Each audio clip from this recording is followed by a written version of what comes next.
You will hear a telephone conversation between the organizer of a short story competition and someone who wishes to take part in the competition. First, you have some time to look at questions 1 to 6.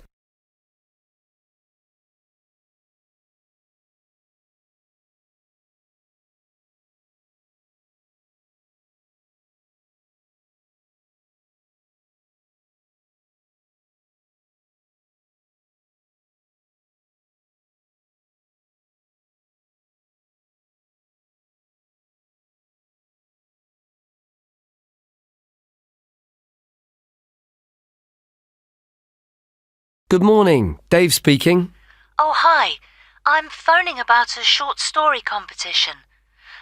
I saw an advert in a magazine and I was just calling to get some details. Yes, certainly. I'm the competition organizer, so I should be able to help. What kind of details are you looking for? Well, does it cost anything to enter? Yes, there's an entry fee of £5. Okay, that should be fine.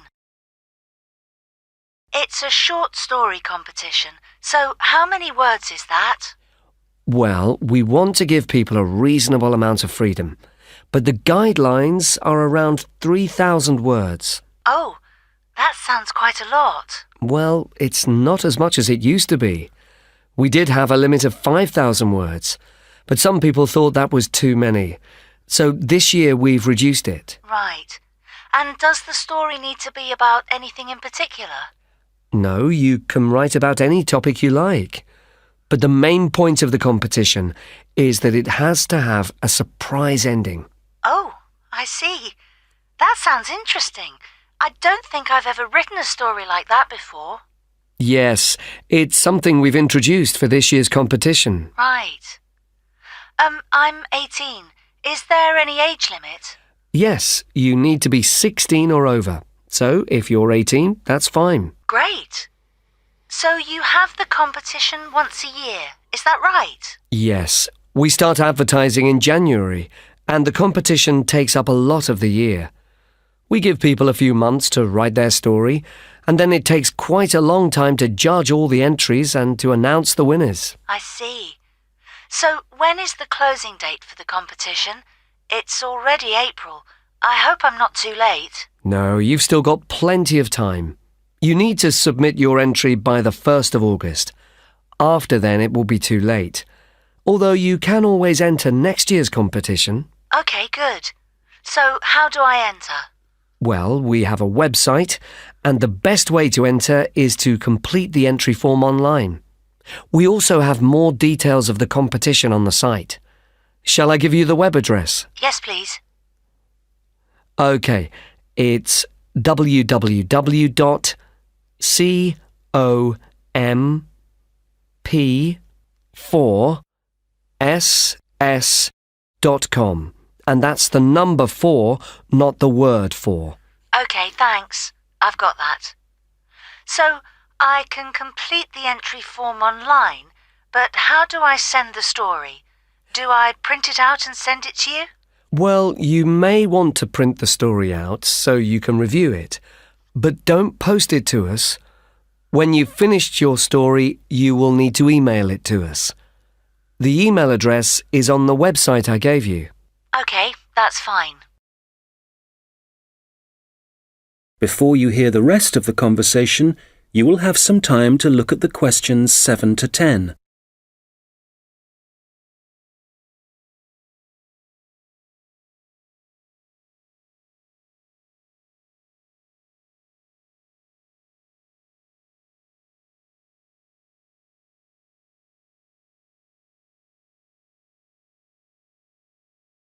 Now listen and answer questions 7 to 10. Can you tell me a bit about how the competition is judged and what the prizes are? Yes, of course. Well, once we have all the entries, I send them to all the judges.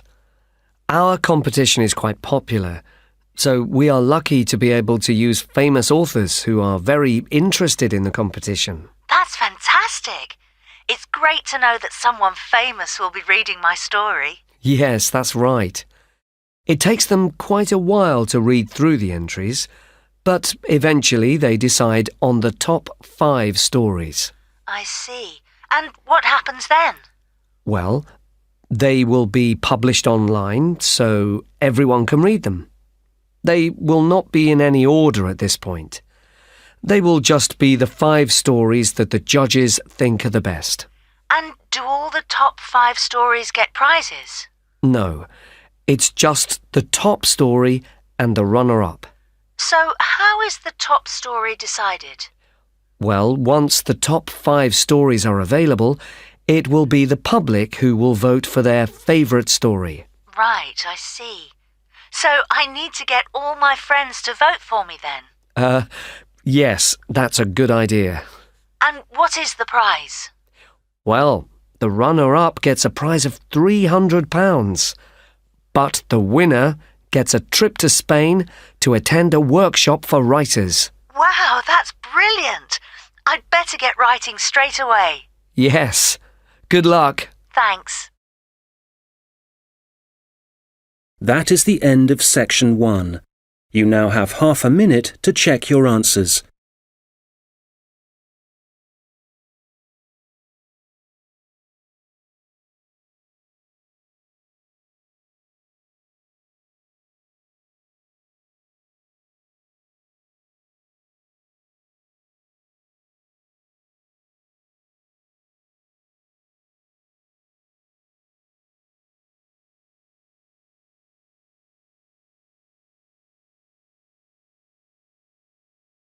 Now turn to section 2. You will hear a guide talking about a sea life centre.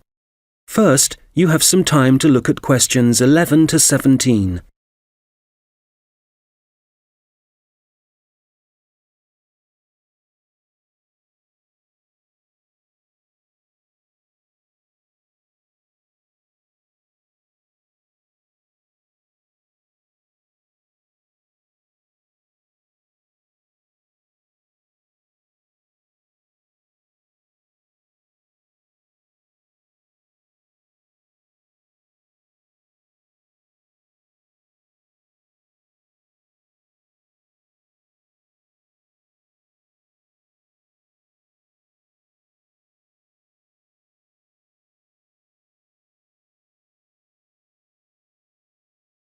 Okay, so hi everybody and welcome to the Sea Life Centre. Before you start on your tour, I'd just like to give you some information about things to look out for as you go. Well, first of all, I guess some of you may have been here before and may be surprised to see the name has changed. We're not called World of Water anymore. Since the beginning of this summer, we've been renamed, and we've also made a few other changes. However, the main attractions like the aquarium, the crocodiles, the penguins and so on are still here. But we have a new restaurant and picnic area, and the latest thing that we have, and it was only finished last week, is the splash ride. This is an exciting new area of the centre and is pretty scary, and of course you do get a bit wet, so make sure you're not wearing your best clothes. As I said, the main attractions are still here, and the most popular thing that everyone wants to see is feeding time, especially for the crocodiles and the seals. We used to have the main feeding time in the afternoon at around 3 p.m. But we found that some of the animals got a bit hungry waiting until then, and so we now have it at noon. They seem much happier with the new time, although it's a bit difficult to know what they're thinking. Now, I'd like to mention something new that we've introduced this year that we're very excited about. It's called a VIP ticket. The VIP ticket costs an extra £2 per person, and you will be amazed at what it allows you to do. With this, you'll be allowed to feed the sharks. Now, I know that for some people, this might be quite a frightening thing to do, but it is perfectly safe. For those of you who are a bit unsure, we do have a video you can watch to see what happens.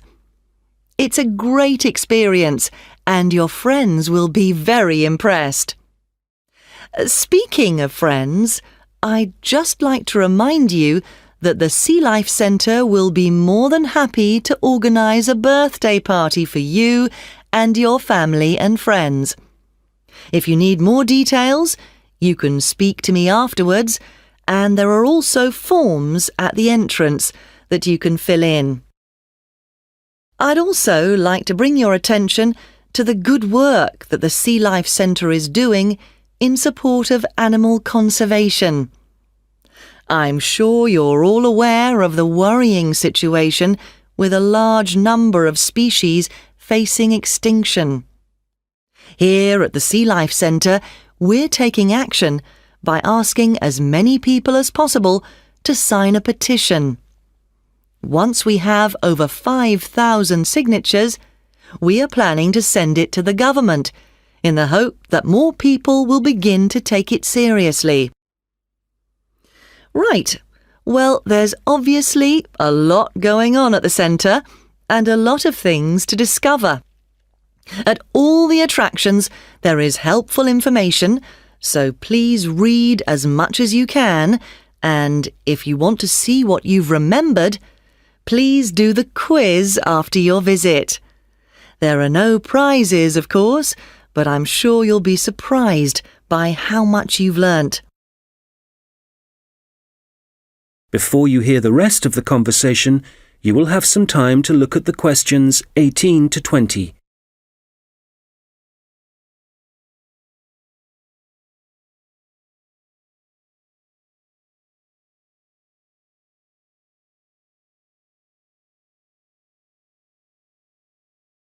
Now listen and answer questions 18 to 20. So, before I leave you all to start your tour, I've just got a few tips. There are a large number of attractions, and you may not have time to see them all. Of course, there are the old favourites like the aquarium and the crocodile cave, but if you don't have time to see everything, make sure you visit Turtle Town, which is beyond the aquarium and the seal centre. This is very special and has a large number of endangered species, and as it's at the far corner of the Sea Life Centre, it often gets overlooked. I also have to apologise for the Penguin Park.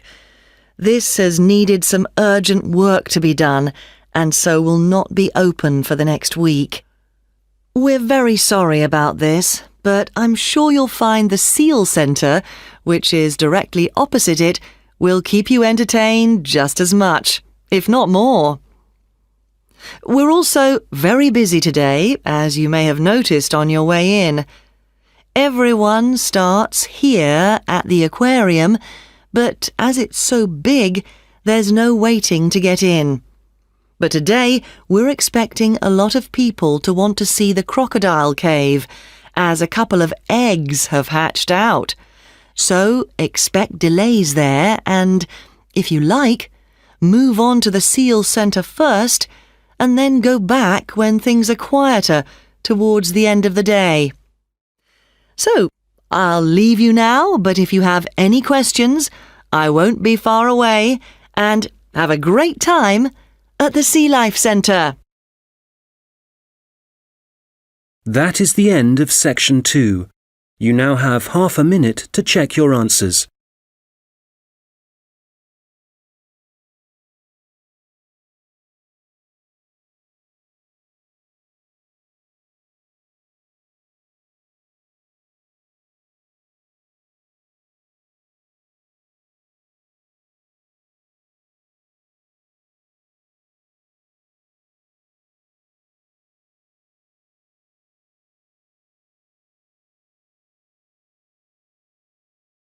Now turn to section 3.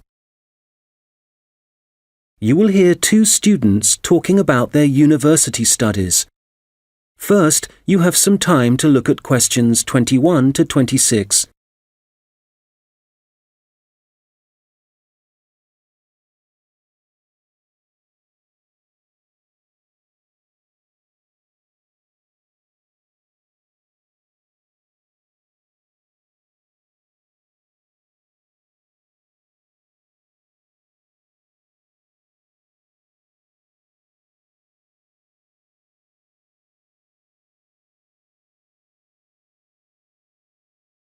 Oh, hi, George. How's it going? Hi, Martina. It's going well. How about you? How's university life? Well, it's great. Apart from the studying, of course. Yeah, me too. What are you studying? I seem to remember that you were going to do art. That was your best subject, wasn't it? No, not really. I just liked the teacher. He was French and had an amazing accent. My favourite subject was history, but I couldn't see what career that would give me. Ah, right. So what did you choose? Well, I found it really difficult to decide. I was really good at science, but I must admit, I never really enjoyed studying it. So, in the end, I decided to opt for English, which was my second favourite subject, and I thought it would be more useful to me than studying anything else. So, that's what I'm doing. How are you finding university? Well, it's a bit of a challenge, I suppose. Are you finding it difficult? Well, some of it. I'm doing mechanical engineering, which is really interesting, but it covers quite a lot of areas, like materials science, machine design, physics, and of course mechanics. And they're all fine, but it's maths that I'm struggling with. It's a lot harder than it was at school. I can believe it. It all sounds very difficult to me. But then I never was very good at mechanical things. I suppose it must involve some practical work. Well, not at the moment. Currently, it's nearly all theory, so it's a bit heavy going. I guess you need to start with that so that you can get a grasp of the concepts and learn a few facts before you start putting it into practice. It must be a lot different to the course that I'm taking. Yes, but in a few weeks we'll be having a lot more practical experience. In fact, I've got a great assignment this term working on jet engines, which means I'll be going on a few field trips to a nearby airport. Oh, that's great. It sounds like you're going to be very busy. Yes, I'm not sure how I'm going to cope with the work. We have a lot of lectures, and that's fine. The lecturers are very knowledgeable, and I learn a lot from them. But we also have a lot of seminars, and I find with so many people expressing their views, it can get quite frustrating. It would be better if we didn't have so many of those. Yes, it's the same for me.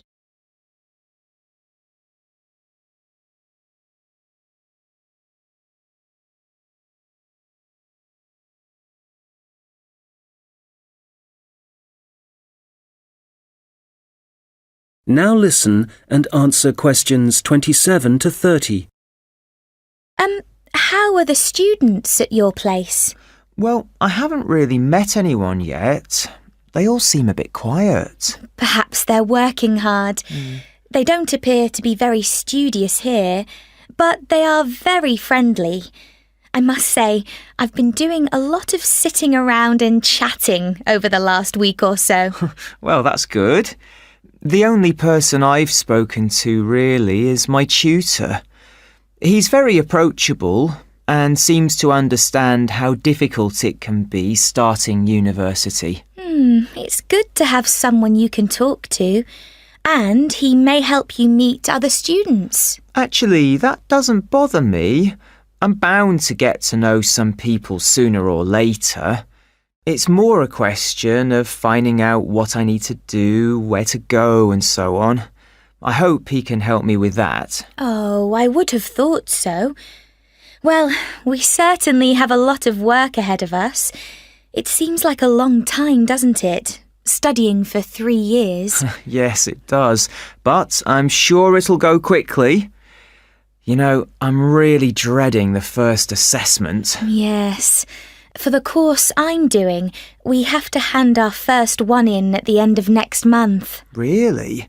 So, have you got the topic yet? No, but we'll get it soon. I'm not sure how much we have to write yet. Not too much, I hope. I know what you mean. And it's hard to study, especially where I am now. Oh, where are you living? I'm living in a hall of residence. I thought that would be a good idea, as there'd be a lot of people around, but I'm finding it a bit noisy. I can see that I'm going to have problems when I really need to get down to some work. So, I guess you need to be somewhere on your own then? Yes. Well, I do like to have some people around me, so I'd prefer to live with a family somewhere, in a house not too far from the university. Well, good luck with that. Yes, thanks. And good luck to you as well. Oh, I have to dash now. I've another lecture in 10 minutes. Bye for now. Bye! That is the end of section 3. You now have half a minute to check your answers.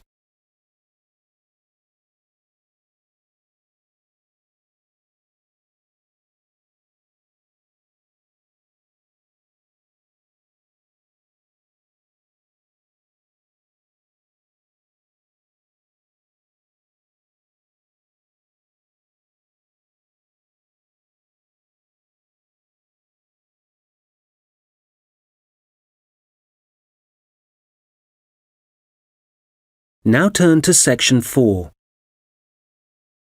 You will hear someone talking about creating a presentation.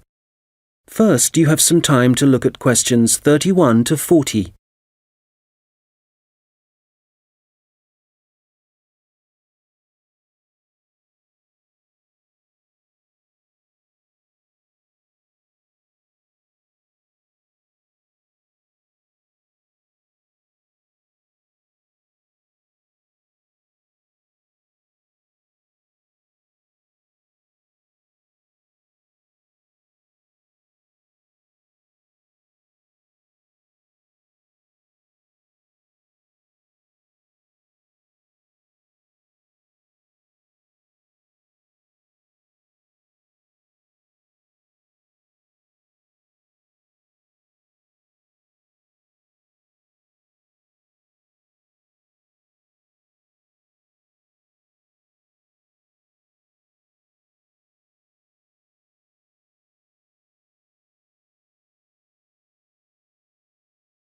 Now listen carefully and answer questions 31 to 40.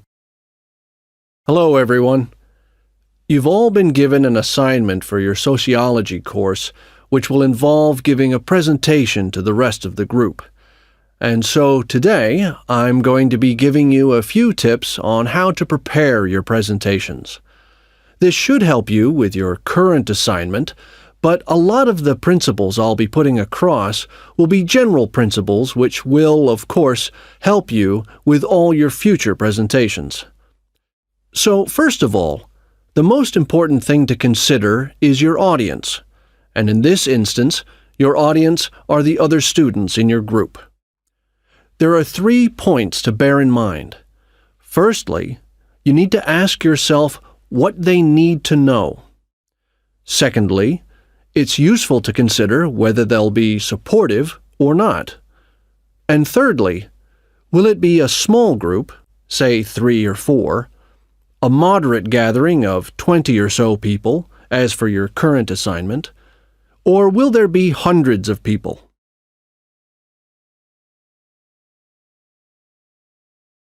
Having said all that, what I'm about to tell you will apply equally to any audience. So, how do you structure your presentation? Right at the beginning, you should tell them something that forces them to pay attention. This could be something surprising or even shocking, but it needs to be relevant.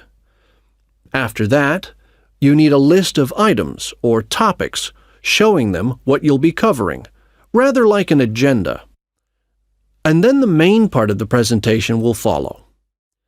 This main part will be the detailed information you'll be presenting, and could include facts, statistics, personal experiences, etc. After this, you should summarize what you've presented and close with what I call next steps. For this assignment, you could simply point the group to other sociology reference material. In other cases, you may want to suggest some actions that people can take. Now, what about the design of the slides for your laptop? Well, the important thing here is to be consistent.